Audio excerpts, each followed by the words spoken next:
I quit my phone for 10 days and my brain has never been the same. I used to scroll for 7-8 hours a day. I had no motivation and that little low battery signal would honestly almost give me anxiety. Fast forward to today and I feel deeply reconnected to what matters in life. My days feel twice as long, in a good way. I'm spending way more intentional time with the people that I love. I'm becoming a decent dad, and I absolutely love my career. If you're new here, I'm TJ. I'm a #1 Sunday Times bestselling author, a neuroscientist running a research lab, and I help people build healthier brains, break their phone addictions, and reclaim their attention. So in this video, I want to show you how 10 days without my phone changed my brain and actually my whole life, along with the strange reason quitting was much harder than I expected, and the science behind how to actually break this algorithmic addiction. And I'm also going to be giving you a really realistic brain experiment that you can try based on our research that won't involve you having to turn your phone off for 10 days as well. First, let me take you back to day one, when I first turned it off, knowing that it would be 240 hours till I got to see a screen again. For some context, my brother had just renovated a camper van and we really wanted to spend some quality time together. I thought in my head, this is going to be the perfect opportunity to attempt this challenge. So we went to a place called Cornwall. It's a beautiful spot in the south of England to just cruise around and connect with each other. What was crazy is within a few hours, maybe even less, I began to notice that I was experiencing withdrawal from my phone. And I'm someone that struggled a lot with various addictions throughout my life. And I came across this specific research study that shows that the withdrawal from a phone actually maps to a very similar brain experience to the withdrawal from substances. And I was feeling it. I could feel this anxiety and agitation in me without those like constant dopamine hits. I could feel more worry within my brain. I felt like this restless energy where just trying to sit and do nothing. Even though I was in the joy of like being in the camper van with my brother, I could feel this like need, like it felt like a chemical need that my body was lacking because the screen had just been turned off. I had the luxury, like in this challenge, of being with my brother. So it's like, oh, he had a phone and he could contact people if we needed. But it's just so funny when you suddenly enter this experiment. You're faced with so many situations where you have to sit with yourself. Say, for example, we go and get some food, we sat down, then my brother needs to go off to the toilet, and suddenly I'm there. And I'm like, this is when I'd normally go on my phone and rapidly click Gmail, WhatsApp, and Instagram. So my brain was suddenly left with this like, wow, I've got to sit with this feeling. And it was honestly really hard. It was shockingly hard. And this began to set a whole new course for my relationship with these screens. The reason I felt so motivated is because research has shown so clearly what this actually does to your life. This specific study by Costello that came out actually just in 2025 showed that when you blocked participants' internet access for 14 days, this is even longer than I did, there were massive improvements to their sustained attention, their mental health, and their self-reported well-being. Basically, their attention returned and they started feeling way more positive about life. Interestingly, and this will relate to our experiment later in the video, these people still had access to their comms and their work apps. They just had social media blocked for 14 days. And these huge brain changes were occurring. So when I was in this state, I was thinking, oh my God, it's day one. How am I possibly going to get to day 10 without seeing this screen? I had this like inner motivation. I really wanted to improve my mental health. And I just was like, oh, I don't want a brain like this. I don't want a brain to just be so negative. And I was convinced, like my instinct was telling me, it's in this phone. There's something in this phone that is much deeper than just, a bit of doom scrolling. Something that was really blocking me from important aspects of my life and my future. That study even found that the sustained attention improvements, which is one of the things I really wanted, were about the same magnitude as 10 years of age-related cognitive decline. 10 years, that's 10 years of your attention getting worse, and that's it getting recovered through having our social media and internet blocked for a period of time. And the researchers noted that the effect on depressive symptoms were larger than antidepressants. And for me, as someone that's mental health leans a bit more towards depressive challenges than anxiety challenges. Like I have both. I have a mind that can worry, but I also have a brain that can just go very low, just a bit low, and like I'll be around my partner or whatever and I'll just be a bit like sad. And I like just struggle with that feeling. And you may lean more towards having a more anxious brain, or maybe just like a more sad or depressed brain. Everyone has their different genetic makeups and life experiences. And I really wanted this. I wanted this attention improvement. I wanted these depressive symptoms to lift that I was struggling so much with back then. So then it's like, what did I actually do? What did I do with my time? I'm there, I'm off my phone, I'm with my brother, I'm trying to heal my brain. What did I actually get up to? Well, our days were pretty simple. We were basically driving around in the camper van, cruising about, chatting to each other in the car, which was just magic. We didn't live near each other at the time. We still don't today. So we just got all this time, like deep personal connection. On the journeys, because they were long journeys in the car, we'd take breaks and we'd stop off at really cool nature hikes where we could go and see some water or a waterfall or just like look at a sick view, which was really, really cool. And then we'd get to our specific camping spot for the day and we'd set up, we'd spend ages setting up. What's interesting, and I noticed, like when you're not constantly on the phone, you're in less of a rush. Like the phone like forces you to basically operate in panic mode your whole life. Like everything is a freaking panic. So then like you get to the campsite and you're like, oh, I'm gonna set up now. And then you think, oh, I'm not really rushing to anything because the phone's, without it, you're not in that same level of pace,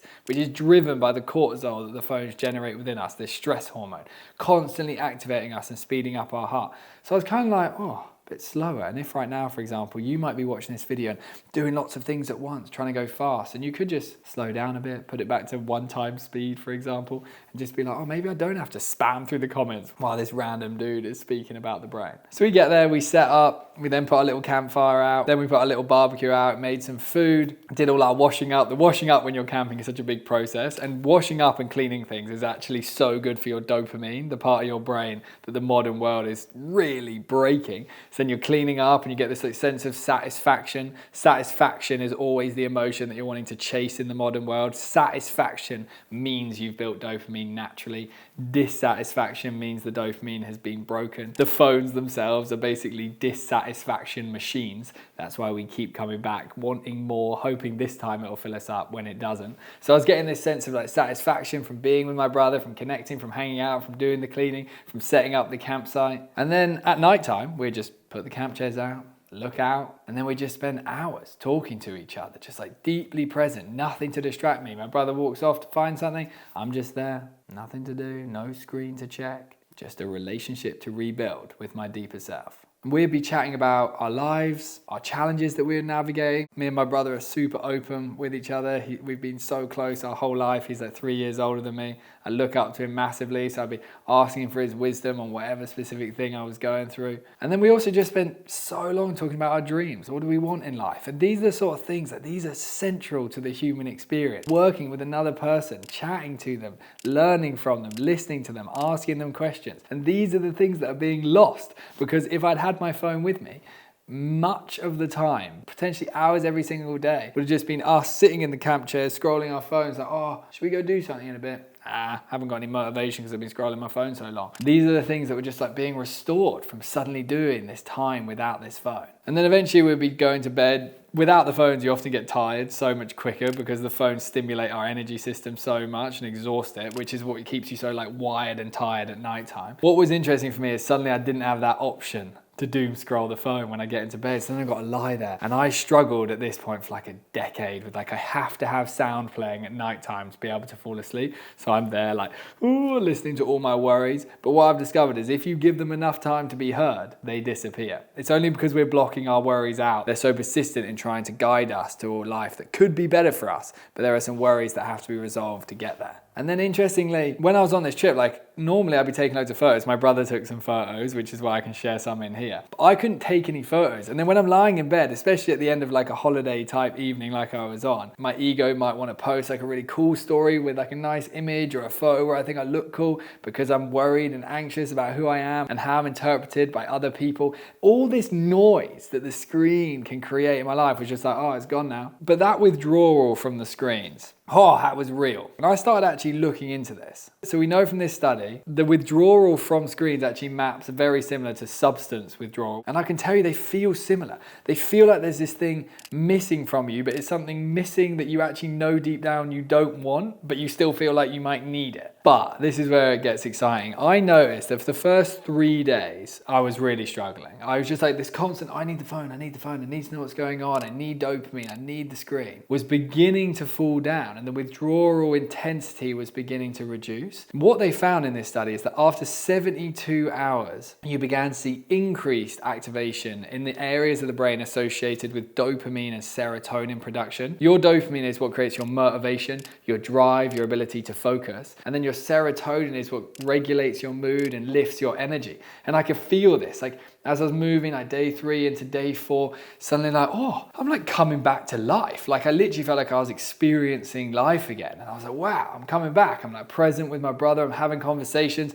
I'm looking at the beautiful nature and I'm actually taking it in rather than just kind of being lost in my own thoughts in my head. And I could see this research happening in reality as I got further and further into the detox. And then as the days went on, I started having a lot of thoughts. I was journaling a lot. I was having a lot of clarity on ideas about my future. At this point, I wasn't too clear on what my primary objectives were in my life, where I wanted to take my career. And this is why this is so important, this video. And it's why I really want you to understand this, that this was really way bigger for my life than just quitting my phone for 10 days and then having a period of time where it's like, oh, now my brain has started to feel better. This experiment a number of years ago rewired my entire relationship with technology, which genuinely sent my life on a completely different trajectory. I feel like I had 2 roads that I was heading down in my life. And one of them was a road where I was basically going to doom scroll it away and miss it, not achieve anything I wanted, not experience enough love and connection, and just chase. Just be like, oh, I just need stimulation, just live in that road. And then there was this other road that like I got glimmers of when I was in this 10-day detox, where I was like, wow, imagine if I got focused, and imagine if I managed to like start coming up with cool ideas based on all the research that I was learning to understand. Imagine I managed to share these. Imagine I managed to write a book one day. And I sit here now not to share with you, oh, I managed to write a book that succeeded because it's coming from an ego place. I'm sitting here sharing that with you because there's something in your future that is so exciting for you.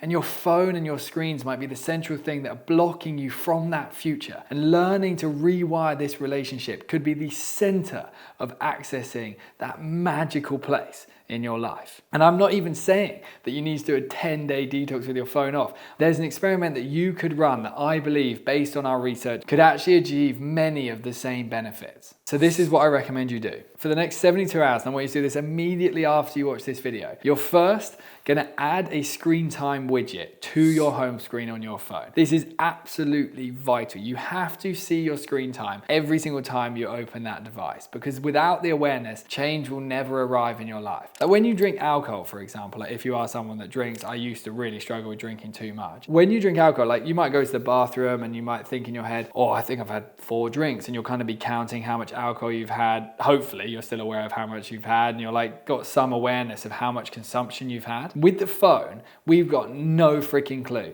The amount of people I sit down with, clients, people that come and take part in our research, that think they're not on their phone much, and then they add the widget and they're like, wow, I've had 4 hours by midday. So first step, add the screen time widget to the phone. The second step is you're gonna block all social media apps. There's lots of apps that are good. You can just search screen time blocker, put it on, and make sure they are fully blocked so that you can only get about 10 or 15 minutes a day maximum. And make sure it is as annoying as possible to open the app. Mine works that like I click it and then it takes like 30 seconds to give me access to opening Instagram, and then I open it and then it kicks me back out after 5 minutes. And just sit there for the next 2 minutes and make sure that's set up. So you've got your screen time widget and you've started blocking your apps. Yeah, this is gonna take you a few minutes to get ready for this experiment, but these are the experiments we're running in our lab that actually work, that are going to lead to your life and your brain improving fast. And those few minutes that you're going to lose by setting this up, you are going to gain back in abundance by freeing yourself from this addiction. Then, and this is our central piece, for the next 72 hours, you're going to aim to try and keep your screen time below 2 hours a day. And this is going to be hard. I'm aware you might be sitting watching this video and you might be like me, 7-8 hours screen time a day that I used to have,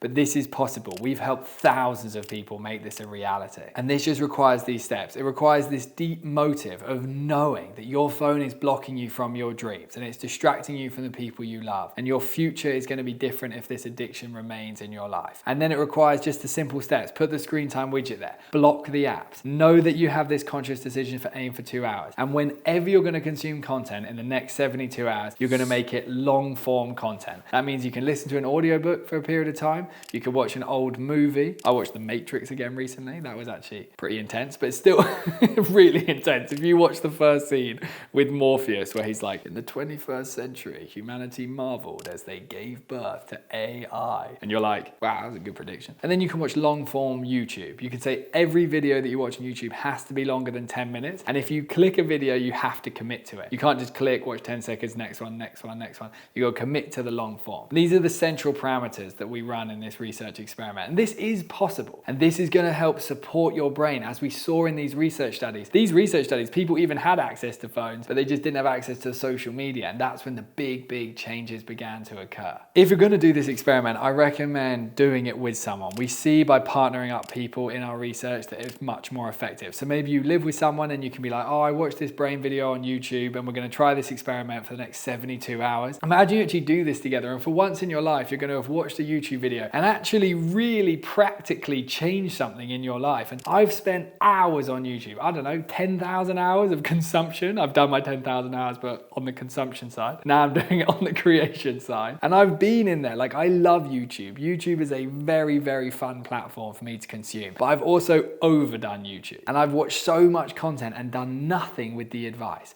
This is the time you're going to do something with the advice. So if you're with your partner, or you've got kids at home, or maybe you live with a friend, or you have a best mate you can send a message to or a voice note and just say, we're going to do this challenge. It's going to be great for our brain. It's going to help restore our dopamine and serotonin levels. So we're going to feel more motivated. Our attention's going to come back. We're going to feel clearer, more regulated. Our mood's going to improve. And we're just going to see 3 days whether this actually works. And then if you notice improvements in your life, you might be like, I'm going to go past the 72 hours. I'm going to keep going with this. And you can write in the comments, I can chat to you about how to continue adapting it. And I also am launching new videos every week with a new brain experiment for you to complete. So you can always try new things whenever you want to. Now, if you are a little bit crazy, you could actually try the experiment I did. Maybe, for example, the next time you're going on holiday, maybe you have like a trip where you're going camping or something, you could test turning your phone off for maybe 3 days or 5 days. And if there's any chance you can make that possible, maybe you're with people and you're with your kids, or you're with your family, or you're with your parents, and you think, I'm going to try it. I've got people around me. I can use a bank card to pay for things, and I'm just going to see what it's like to turn it off. Then turn it off, because